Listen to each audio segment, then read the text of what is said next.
ഇതെല്ലാം ആലിലയുടെ സ്കെൽട്ടൺ ആണ് കേട്ടോ. ഞാൻ ഒന്നിച്ച് ഉണ്ടാക്കി വെച്ചതാണ്. ഇന്നും ആലിലയിൽ ഒരു ക്രാഫ്റ്റ് ചെയ്തെടുത്താലോ? ആലിലയിൽ പെയിന്റ് ചെയ്യുന്നത് എനിക്ക് ഒട്ടും മടുക്കാറില്ല കേട്ടോ. ഞാൻ പതിവ് പോലെ ആലിലയിൽ മൊത്തമായിട്ടും ഗോൾഡൻ പെയിന്റ് അടിച്ചെടുത്തു.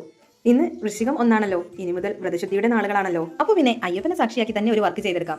അതെ, ഇത്തവണ കൃഷ്ണനും ബുദ്ധനും ശേഷം അയ്യപ്പസ്വാമിയെയാണ് ഞാൻ ആലിലയിൽ ചെയ്യാൻ പോകുന്നത്. ഗൂഗിളിൽ കയറി ഒരു റെഫറൻസ് ബുക്ക് എടുത്ത് A4 ഷീറ്റിൽ അതങ്ങ് വരച്ചെടുത്തു.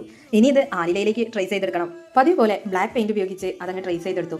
കുറച്ച് ബുദ്ധിമുട്ടുണ്ടായിരുന്നു, എങ്കിലും ഞാനതങ്ങ് കംപ്ലീറ്റ് ചെയ്തു. കഴിഞ്ഞ തവണ ഹസ്ബൻഡും മോനും മാല ഇട്ടിട്ടുണ്ടായിരുന്നു, ഇത്തവണ ഇല്ലാട്ടോ. എങ്കിലും ഈ സമയമാകുമ്പോൾ എന്തോ ശരണവിളികളൊക്കെ കേൾക്കുമ്പോൾ ഉള്ളിലൊരു പ്രത്യേക വികാരമാണ്. രാവിലെയും വൈകിട്ടും ഒക്കെ അമ്പലങ്ങളിൽ നിന്ന് ശരണവിളികളും പാട്ടും ഒക്കെ കേൾക്കുമ്പോൾ വല്ലാത്തൊരു കുളിർമയാണ്. ദാ ആലിലയിൽ അയ്യനെ ഏകദേശം പെയിന്റ് ചെയ്ത് കഴിഞ്ഞിട്ടുണ്ട് കേട്ടോ. ഇനി ഒരു പ്രകാശവലയം കൂടി മാത്രമേ ഉള്ളൂ. അതും കംപ്ലീറ്റ് ചെയ്താൽ ഈ വർക്ക് പൂർത്തിയായി. ഇന്ന് പെയിന്റ് ചെയ്ത ആലില കുറച്ച് വലിപ്പമുള്ളതിനാൽ കുറച്ച് വലിയ ഫ്രെയിം തന്നെയാണ് കേട്ടോ ഞാനിവിടെ എടുത്തിട്ടുള്ളത്. അങ്ങനെ കറുപ്പ് ചാർട്ടൊക്കെ ബാക്ക്ഗ്രൗണ്ടിൽ വെച്ച് അയ്യനെ ഞാനങ്ങ് ഫ്രെയിമിൽ സെറ്റ് ചെയ്തെടുത്തു. എങ്ങനെയുണ്ട്? ഇഷ്ടപ്പെട്ടോ? ഇഷ്ടമായെങ്കിൽ ഒന്ന് സപ്പോർട്ട് ചെയ്യണേ. ഓക്കെ, ബൈ, വീണ്ടും കാണാം.